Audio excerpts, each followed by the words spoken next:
ये घर में इतनी खुशबुएं क्यों आ रही हैं? कुछ मेहमान आ रहे हैं। कैसे मेहमान? इमाम साहब तुम्हारी सुपारी देने के लिए किसी को बुला रहे हैं। तुम्हें क्या लगता था तुम उनकी नजरों के सामने उनके होने वाले दामाद को थप्पड़ मारोगे और वो तुम्हारा मुंह देखते रहेंगे? मैं समझा नहीं आप क्या कह रहे हैं। हमारे भाई साहब जब अल्लाह का कलाम पढ़ पढ़ के थक जाते हैं ना, तो फिर कुछ दिनों के लिए काफिर हो जाते हैं। शैतानी अमल करने वाले को काफिर ही कहेंगे ना। पिछले कमरे में काला जादू कर रहे हैं। क्या काला जादू वाकई कोई चीज होती है? होती है भाई, क्यों नहीं होती। और उससे लोगों को नुकसान भी पहुंचाया जा सकता है, यहां तक कि किसी की जान भी ली जा सकती है। लेकिन तुम्हें तो डरने की जरूरत नहीं है ना। तुम तो वैसे मोहब्बत में अपनी जान कुर्बान करने के लिए तैयार हो। हाँ, लेकिन चुपचाप तमाशा थोड़ी देखूंगा, मुझे भी तो कुछ करना होगा। तुम्हें अब नमाज शुरू कर देनी चाहिए, क्योंकि अगर अभी भी नहीं पढ़ोगे नमाज तो फिर कुछ कर नहीं सकोगे। 7 दिन है तुम्हारे पास, सिर्फ 7 दिन।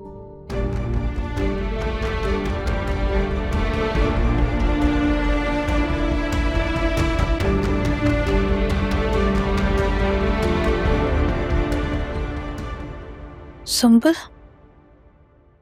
ये ताया जान ने जादू टोने का काम फिर से शुरू कर दिया है ना? हाँ, लेकिन ये सब कर क्यों रहे हैं वो? जाहिर सी बात है, उमैर को नुकसान पहुंचाना है, और किस लिए।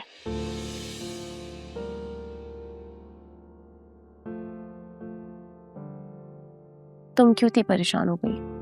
अरे तो तुमने बात ही ऐसी की है। तुम तो ऐसे चौंक गई तानिया, जैसे वो मेरा नहीं तुम्हारा मंगेतर है। मंगेतर वो तुम्हारा ही है, लेकिन मेरे लिए दुश्मनियां मोल रहा है वो लोगों से। मैं भी यही सोच रही हूँ तानिया कि वो तुम्हारी खातिर अपनी जान क्यों मुश्किल में डाल लेता है। इसीलिए क्योंकि तुम मेरी बहन हो।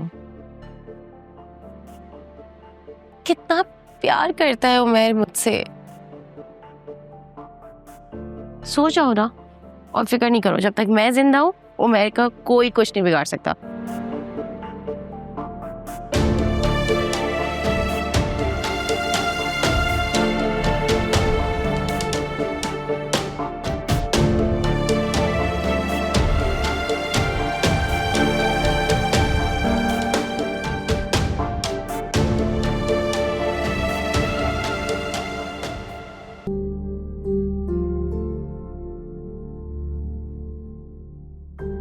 सुन, मेरे गिलास पानी ला दे। अच्छा भाई। और हाँ, चाय रही है तो अम्मा को बुला दे। ठीक है।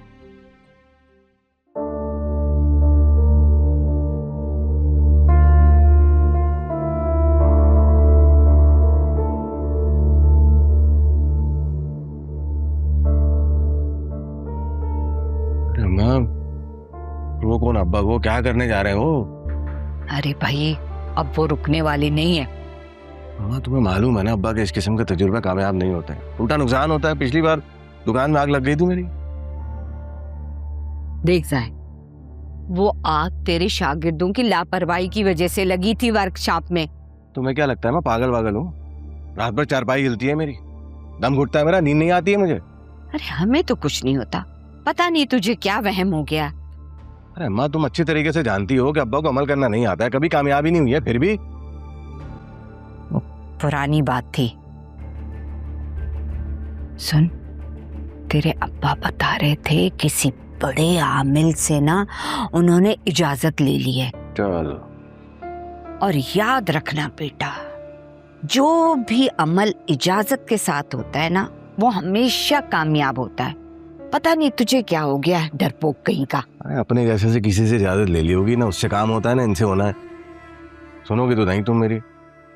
कोई नहीं है जिन बिन घर में, पागल। हाँ, मैं पागल हूं ना, कोई भूत भूत नहीं है।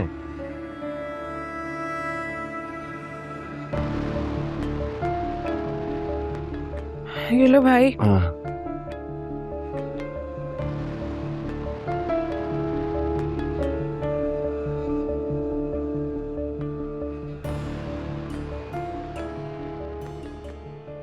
अब और कोई जगह नहीं मिलती तुझे सफाई करने के लिए, कहीं और कर ले। ये सारी कर रही हूँ, सारी कर रही हूँ, सब्र कर लो थोड़ा। सर पे सहारा है भगत।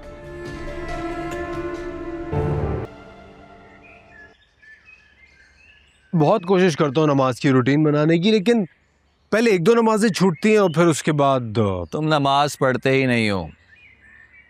नमाज तो ऐसे पढ़ो कि कायम हो जाए तुम्हारे अंदर, इधर। फिर ना तुम नमाज को छोड़ सकोगे, ना नमाज तुम्हें छोड़ सकेगी। चाचू ऐसी नमाज कैसे पढ़ी जाए? जब हमें इस बात की समझ आ जाए कि इस दुनिया में हमारी आमद का मकसद क्या है, इस दुनिया में हमारी आमद का मकसद सिर्फ और सिर्फ अल्लाह की पहचान को हासिल करना है, और वो इबादत के बगैर मुमकिन नहीं है। और नमाज एक ऐसा तरीका इबादत है जिसको अगर सही तरीके से तुम पढ़ना सीख लो ना, तो तुम्हें अंदाजा होगा कि जब तुम सलाम फेर दोगे तो तुम नमाज से तो निकल आए हो, लेकिन इबादत से नहीं निकले। फिर तुम्हें माँ की आवाज पे लब्बैक कहना भी इबादत लगेगा, और बाप की डांट पे सर झुका देना भी इबादत महसूस होगा। नमाज हमें ये सिखाती है कि वो हर वक्त हमारी तरफ देख रहा है। जब अजान होती है ना, तो ये सदा लगाई जाती है कि आओ आके ट्रेनिंग कर लो, और फिर जब मस्जिद से निकलो फिर उस ट्रेनिंग के जरिए सही से इबादत कर सको। मुख्तसर ये कि नमाज ऐसे पढ़नी चाहिए कि आपके और आपके माबूद के बीच में, कायनात में कोई भी ना हो। तुम्हारे ख्याल में, तुम्हारी सोच में सिर्फ और सिर्फ अल्लाह होना चाहिए। जो भी तुम पढ़ते हो उसके हर लफ्ज में अल्लाह की तौहीद बिना है, क्योंकि नमाज और कुरान के हर लफ्ज बल्कि हर हर्फ में वो मौजूद है। और अगर वो नजर आ जाए ना, फिर पहचान हासिल होती है उसकी। उस पहचान के लिए नमाज पढ़नी है, ना कि ये 5 वक्त की ड्यूटी निभाने के लिए। चाचू क्या दिल चाह रहा है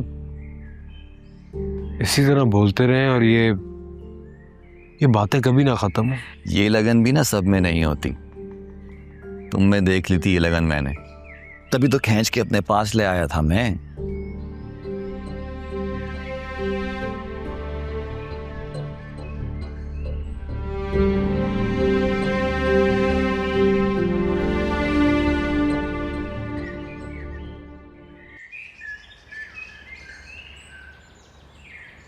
सात दिन में अमल पूरा हो जाएगा। देख लो अब्बा के उल्टा ना पड़ जाए। अरे उल्टा नहीं पड़ेगा इस बार, लेकिन बहरहाल तुम्हें बड़े दिल से हर चीज बर्दाश्त करनी पड़ेगी। अरे हर बार हर चीज मुझे क्यों बर्दाश्त करना पड़ती है? क्योंकि आमिल ने जो है वो हिसार बांधा होता है, ये उसकी औलाद को तंग करते हैं। लेकिन तू घबरा नहीं, मैं तुम्हें एक तावीज लिख कर दूंगा, बेफिक्र हो जाओ। अच्छा तो मैं कुछ दिनों के लिए गाँव चला जाता हूँ फिर। भाई बहुत ही डरपोक है तू यार, कुछ नहीं होगा। थर-थर कांपने लगता है जरा जरा सी बातों पे। जब ही तो कहता हूं कि नमाज पढ़ा कर, पाबंदी से नमाज पढ़ा कर। वो कस्टमर का फोन है, मुझे लगता है वो आ गया होगा, मुझे जाना है। मैं दुकान पे नमाज पढ़ लूंगा।